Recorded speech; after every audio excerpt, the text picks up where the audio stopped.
Hello guys, magandang araw po sa ating lahat. For today's video po mga kasari, sobrang liwanag ko na po dito. Ayan o, pumapasok na po yung liwanag dito sa aking tindahan. Ang ayaw ko po sa lahat mga kasari, alam niyo po ba kung ano, hindi ko gustong yung si Haring Araw papasok dito sa kinauupuan ko. Ayan. Kaya niready ko na po itong aking pera. Ito ay take points to na 500, 500. And then ito po yung pambayad natin sa darating nating delivery na rice. So, eto, speaking of the angel, ito na po yung ating suking rice. Ayan, o. Ayan, kasi po, sobrang liwanag ko na dito. Sa pagitan na lang. Magandang klase ba yan? Magandang klase yan sa pagita mo? Oo. Oh, sige, sige. Ayan mga kasari, sobrang pagod na pagod pa itong nagde-deliver. Kasi, galing pa raw ito ng San Miguel. Siningit yung delivery ko. Ayan kasi sinabi ko, sobrang talagang ayaw na ayaw ko. Sobrang liwanag dito at sobrang init. And you know, at ang oras pa lang ngayon mga kasari, ayan o, 1:40 na po mga kasari. Sige to, dito mo lang ilagay o. Ay ano to, patungan mo na si Master J. Sige, may Master J naman doon.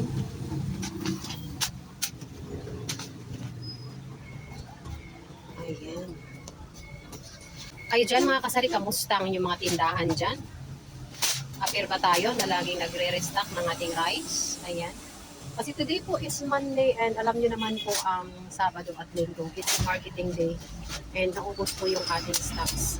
And syempre may benta po tayo mga kasari. Dapat po nating i-roll ulit ang ating naging benta sa rice. Kasi gusto ko hanggang doon yan sa taas. Kasi ayoko nang pumapasok yung init dito sa loob. Kaya kailangan ko talagang i-orderan yan kay Suki. And meron pala tayong wheel-mill doon. Ikaw lang to, walang kasama? Okay. So ayan, may tatlo pa doon sa taas. Kaya pa kaya niyang i-push up sa taas. Oh my God.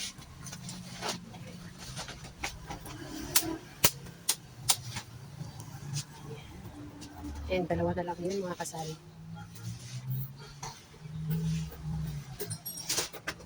Oh! Oh! Buti na lang master si Toto. Eto na po mga kasari, napakaganda na po at napakasaya na po ng ating tindahan. Naibalik ko na po ang benta ng aking bigas sa kanyang stocks mga kasari. Andun na pong muli kay supplier ang aking benta at ang kinuha lang po natin doon o ang kinurot lang po natin doon ay yung ating kinita sa rice na ating nabenta. Ayan na po. Siyempre nagsasaing din tayo araw-araw. So konti lang naman ang tinutubo ng ating bigas. Mura lang naman po ang bentahan ko, kaya mabilis lang po itong maubos. And of course, i-roll natin muli sa kanyang puhunan, sa kanyang stocks ang ating naging benta.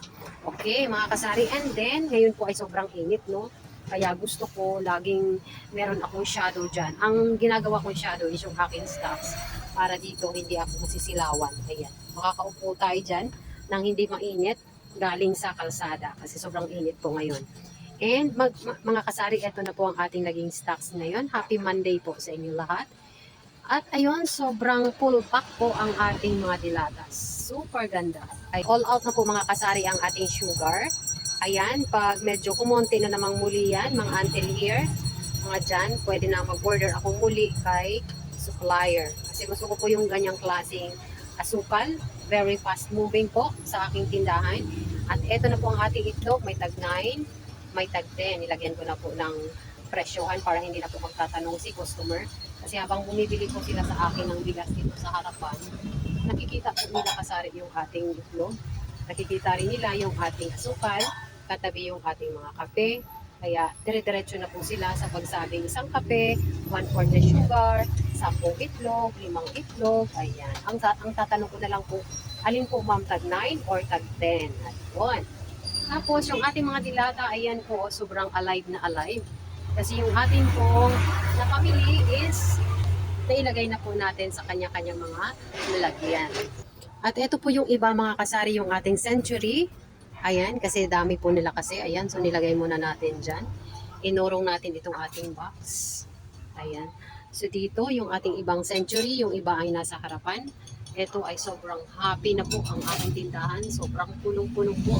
Ito po talaga ang masasabi kong puno kasi wala na pong space na mapaglagyan ng aking mga dilatas. Kaya siniksik na lang natin dito sa gilid yung ating century tuna. Anyways, meron po yung nakaharap doon na display mga kasari.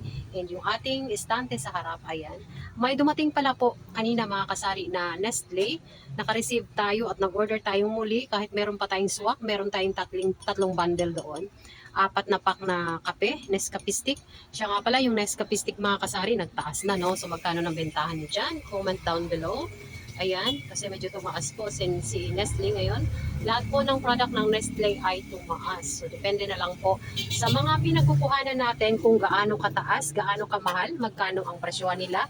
So yan ay nagdedepende sa ating pinagkukuhanan. So mas maganda po talaga na makapaghanap tayo or makapaghanap kayo ng mga ahenteng mura lang. Kasi ako po, ay thank you Lord kasi nakahanap na po ako.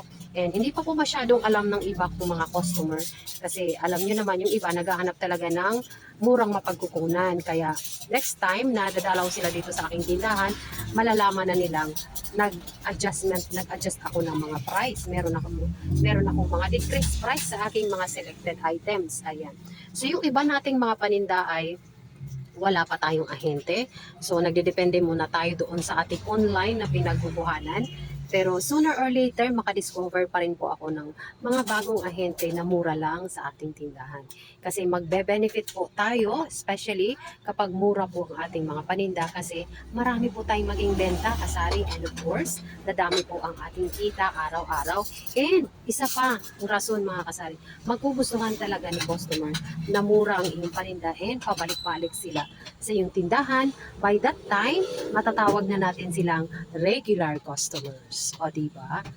Napakasaya kapag meron tayo matatawag na regular customers. So yun mga kasari, meron pa tayong mineral. Ayan na lang po sa ilalim, no? And yung mga nakanandyan sa mga nabawas-bawasan natin ng mga bigas, kapag kumonte yung ating lalagyan, ay bubuhusan natin. And tomorrow, meron tayong PMFTC. Sa Thursday, meron naman tayong Mighty and Camel. And ngayon, ang ating mga stocks ay ito po. And kailangan ko na pong mag-order muli sa ating Coca-Cola products. Kasi lumuwag na dito. Marami tayong bago dito. And ayan o. Ayan. So may bago pala tayong itlog mga kasari. Marami pa yan. Ilang trays pa yan. So nilagay natin dyan para hindi masyadong maarawan. So ang mantika pala mga kasari, kamusta ang mantika nyo dyan? Kasi dito po ay nagmahal ang mantika. 76 per kilo na po kami sa mantika ngayon. And ang bentahan po dyan ay 30 and 15 kalahati, 30 ang buo. Ay, sorry, 80 na pala mga kasari. So nung nakaraang week, 76. Just this week, nung inutusan ko si partner pala mga kasari, 80 pesos na pala per kilo ang ating mantika. Kasi nga mga kasari, kung napapansin nyo, kapag nagpapasko talaga, bare months na kasi. Nagmamahal talaga ang mga pangunahing mga paninda natin sa ating tindahan. Yung sugar, yung mantika, yung itlog, yan po talaga ang nagtataas. At sumabay po yung ating mga Nestle.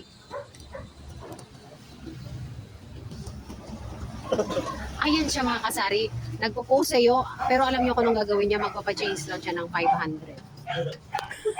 And ito mga kasari na i-update na natin si Easy. Meron tayong Easy na Mel, Easy na Choco, Moncher na green na bago, and yung ating, ayan o, yung, ano bang tawag yan, yung green sa pinakagilid. Bago na yan mga kasari, kanina umaga lang po yan. And yung ating snack section, kulang na. Kulang na, maluwag na. Ayan, maluwag na rin dito.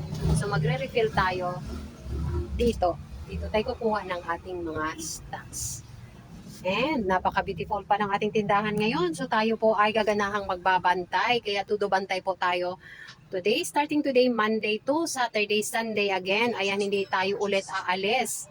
Kasi kailangan nating bumenta, magbantay dahil napakarami po nating mga paninda. Punong-puno po ang ating tindahan. Okay mga kasari, that's all for today's video mga kasari. Sana nasiyahan naman kayo at na-inspire kayo sa aking mga stocks today. Maraming salamat po once again for watching this video. Thank you so much and God bless po sa ating lahat. Bye-bye!